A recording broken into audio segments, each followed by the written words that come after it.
Nindog the please, Colossians chapter 2. Colossians chapter 2, verse 13 down to verse number 23. I should be preaching chapter 1, but wala na ako nahuman o himo ang outline. I'll go to chapter 2,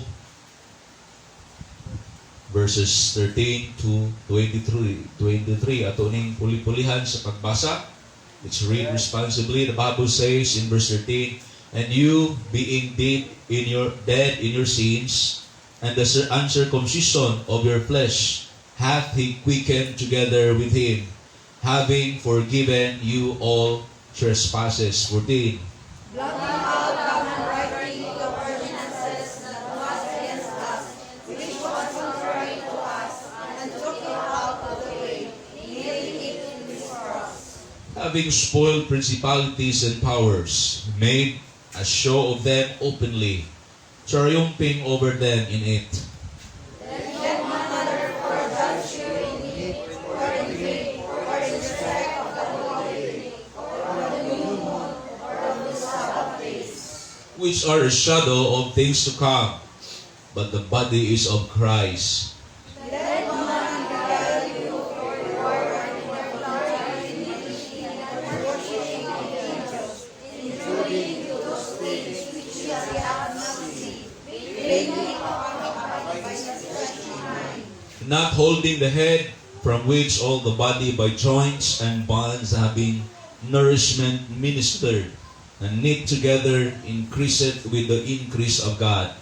Wherefore, if ye be dead in Christ from the remnant of the world, why as the living in the world are ye subject to righteousness, Touch not, taste not, handle not. which all are perished with the usage, after the commandments and doctrines of men. Together, verse 23, which things have indeed show of wisdom in will worship, and humility, and neglecting of the body, not in any honor to the satisfying of the flesh. Karong hapon, I'm going to speak a message, careful Colossian Christians.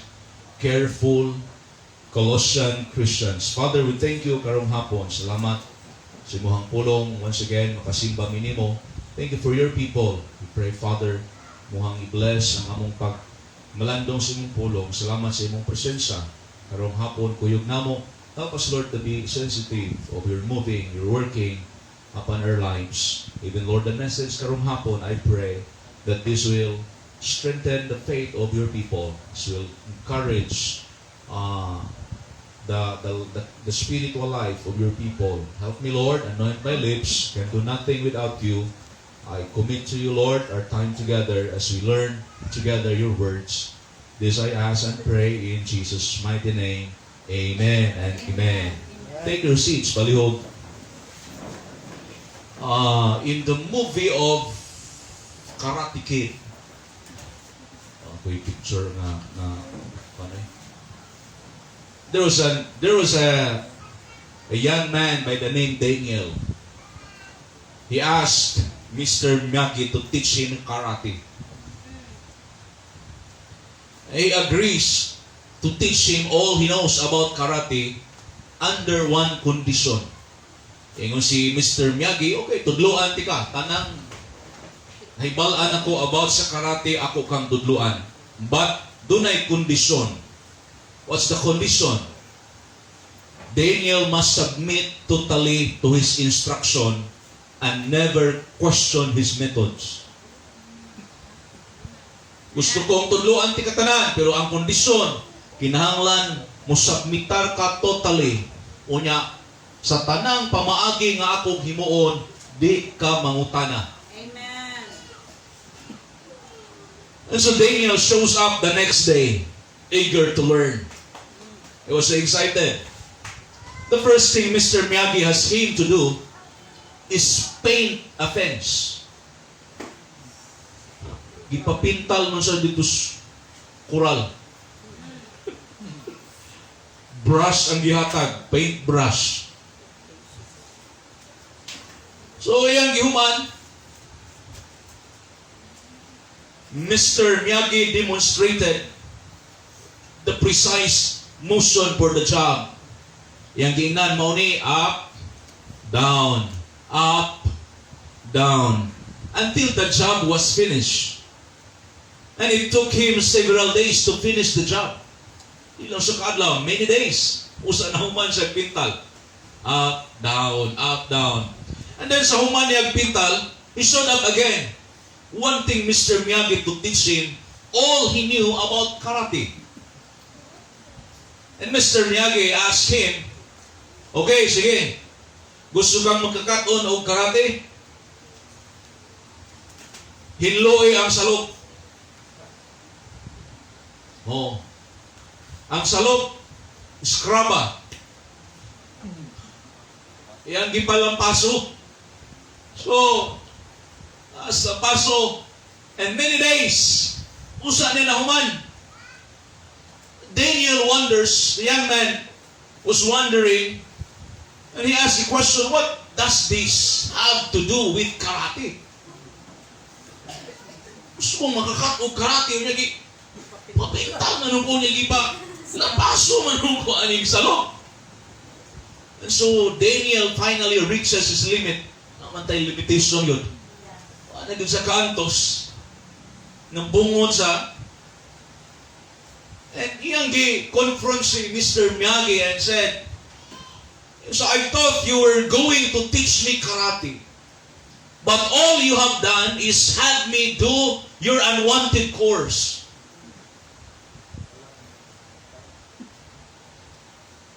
Unsa man imong gihimo? Tudluan ko nimo karate nga imong pahimo kani manong di nimo ganahan imuon mao dayang imo kong giingani. Kaya ko imong pahimuon. Daniel had broken Mr. Miyagi's one condition. And the old instructor became angry. And he said to Daniel, I have been teaching you karate.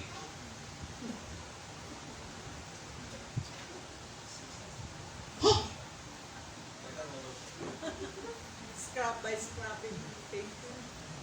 And the first method that I am teaching you is to defend yourself.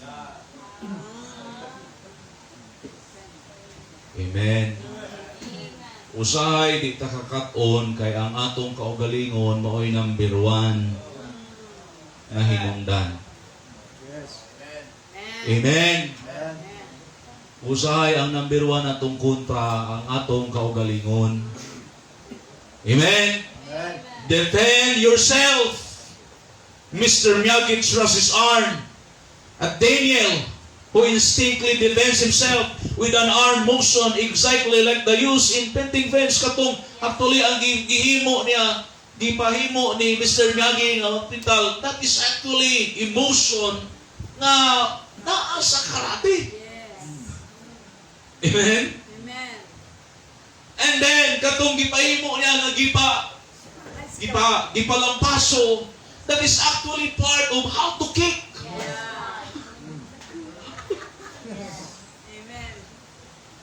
Amen. And so Mr. Miyagi, after Daniel successfully defends himself from several more blows, Mr. Miyagi simply walks away, leaving Daniel to discover what the master had known all along. You know what? Skill in karate comes from repeating the correct but seemingly boring actions over and over again. Yes. You know na, doon ay mga skills sa kinabuhi na you need to do it repeatedly and sometimes it's so boring. Yes. Na sige man tagbalik-balik ani, but you need to do that for you to learn. Amen. It's like going to school. You know, going to school is a boring thing. Yeah. Yes. That's right. Amen? Yes. But you need to go there every day. Can you imagine you will stay in school whole day? Amen? You go to work, the same thing, the same place, the same work, but you need to go there. Amen? The same thing is true sa ato ang Christian life. Skills in the Christian life are developed when day after day it seems like we are doing the same thing.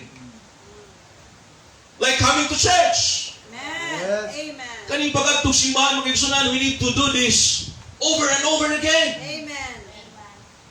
Amen. There are times na boring. There are times na igsunan nga, it seems that the service is dry, the sermon is dry. But nevertheless, you need to go there. Amen. Amen. Amen. If you want to learn. Amen. Dahil mga butangan, kinanglan mong sigihon o buhat para mabansay ko kag maayo. Mabansay ko kag maayo. Amen. Amen? O, mabansay ka kung sige ni mo ng buhaton. Kaning mga, like basketball. Kabaw ka nang naanas PBA o NBA. Halos na kada adlaw, wa pa na PBA o NBA. Kada adlaw, can you imagine si Stephen Curry? Mutira o kada adlaw, I think, around 5,000 ka isa. Sa 3. Every day. Maunang si Stephen Curry is 3-pointer. Pero grabe yung practice. Kita gusto tang mga 3-pointer. Di ba ganit ako gunit o bula? Amen. Gusto kang mahimo kang hanas, mahimo kang equip, mahimo kang galamiton, mahimo kang makaigsunan nga effective nga Kristohanon. There are things in life that you need to do it repeatedly. Bisag pa man, murag boring sa imuhang paminaw. Amen. Amen. Sample, prayer. Amen. Reading your Bible. These are things that we do not like. Our flesh does not like. Do not like ano yung kaigsunan. Nga muhimo, labi na mga spirituhanon, asa, kamot na ning simba, niya hapon, ay, ambot na lang. Amen? Amen. Bisan pag naunguni mo ng Kristohano. Di gapong kasabot. Amen? Amen. Amen. But nevertheless, mga kaigsunan, di tamunan. Amen. Di tamunong, aron tang makakaton.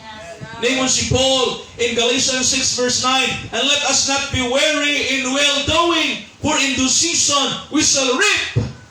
Amen. If we faint not. Amen. Ay, panalangin lagi. Amen. Agi panahon nga, mag-ani ka. Yes. Karon pugas pangatay. Amen. Oh, di pa gani ka nang magtanong ka, di gani ka pwede mo pugas dayon, di ba? Padari, kinahanglan pa nimong hinluan, kinahanglan nimong i-cultivate, kinahanglan nimong atimanon sa ang yuta.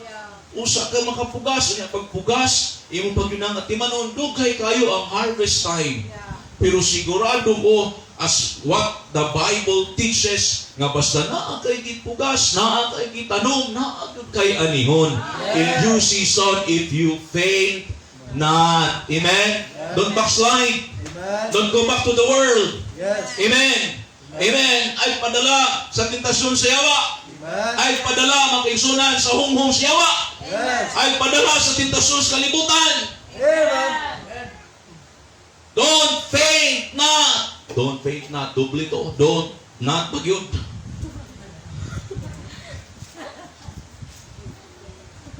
Listen, the devil is constantly making all kinds of attacks on us. Yes. Kabalo kang yawa, di lang usa ka buk atake ang hibalaan. Yes. Amen. Amen. Dagang atake ang hibalaan, and God wants to teach us how to defend ourselves from these attacks. Yes. Amen. Dagang atake, eh. Amen. Pwede ta atakihon sa yawa sa atong finances na area. Pwede ta atakihon sa yawa sa atong kagalingon, sa atong garbo. Yes. Daghan, pwede ta atakihon sa yawa na tentasyon, na sala. Yes. Amen. Are you with me? Amen. Pwede ta atakihon sa yawa, makaigsunan sa atong spiritual life. Yes. Pwede daghang area nga ang yawa mangita og lusot, mangita og mangita og gintang or bintang. Yes. Amen. Amen. Amen. Last Friday nang hunting ni. Gugaya ng mga gimingaw og hunting. Kunya, ang akong kauban kay hayahay man kay nakaadto na sila daan. So, kabalo na sila asa sila mag-attack. Taghanan nila kuha kay sila man dito na dito. Ako taon, si kuganaan na itong daruhan, kuasang tao ng langgaman nila. At tubang ko ito kaning hangin, ng mga signal number 3 ng hangin, dos bukit. Tingtingo ko dito, langgang tukbo. Duol tukbo. Batog dito sa bugnay. Di man bugnay ang tawag, anak diri sa Negros. Inyam. Nibatog dito sa Inyam. Kunya, daghan kayong mga gagmay nga twigs ba? Yan na mga dahon. Di yun kayo makita ang tukmo niya. Iya ba yung gibatugan na isang nga anak? Gamay, para ka na kung tukmo nga, makita lang lawas bisa na isang nga. Daghang isang nga, ang tukmo ng anak. Ang makita agad niya, ang ulo. Suwa ko'y choice. Ako siyang ulohon, kaya mo may makita. Ya, gamay na dyan kayo nga ang itanaw na ko nga free ang barrel. Mulusot ra yun ng bala. Gamay ko kayo ng bala. Kitang ulo. Anang tukmo. Ano ulo man?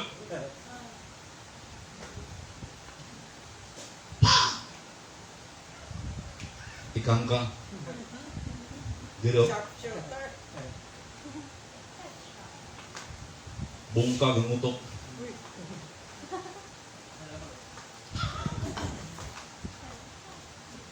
Gamay lang kayo, pero kung di ka magbantay, pwede magubaan ang kinabuhi. Amen? Kung kabaw ka kasagaran gamiton sa yawa, kanina mga gagmayng butang. Gagmayng butang, eh. Yes. Amen? Dagang mga magtiayon ang awayan, gagmay na yung butang. Oh. Gagmay na butang. Nay, nagbulag tungod na toothpaste. Tungod na toothpaste. Kaya ang banay mo, ay, lagi nagpistita des liog. Aray, lagi dinis lubog sa toothpaste. Sa mga buot man ka, narinig ko sa liog. Awas tungod sa toothpaste. Nagdinataan ay nagtingog. Ilambos ng toothpaste. Gamay na kayo. Amen? But if we are not careful, padako na si yawa. Ingon na mo sa kapastor na nagwali. Kung tagaan daw nimo ang yawa og 1 inch, himuon na niyang 1 meter. That's why Paul said, neither give place to the devil. Yes. Never good. Even an inch. Ayaw good.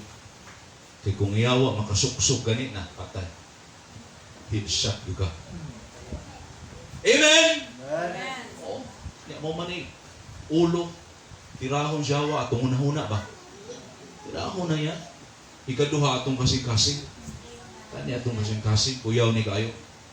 Amen? O nang magbantay ta. And so let's look at, let us be careful. Amen?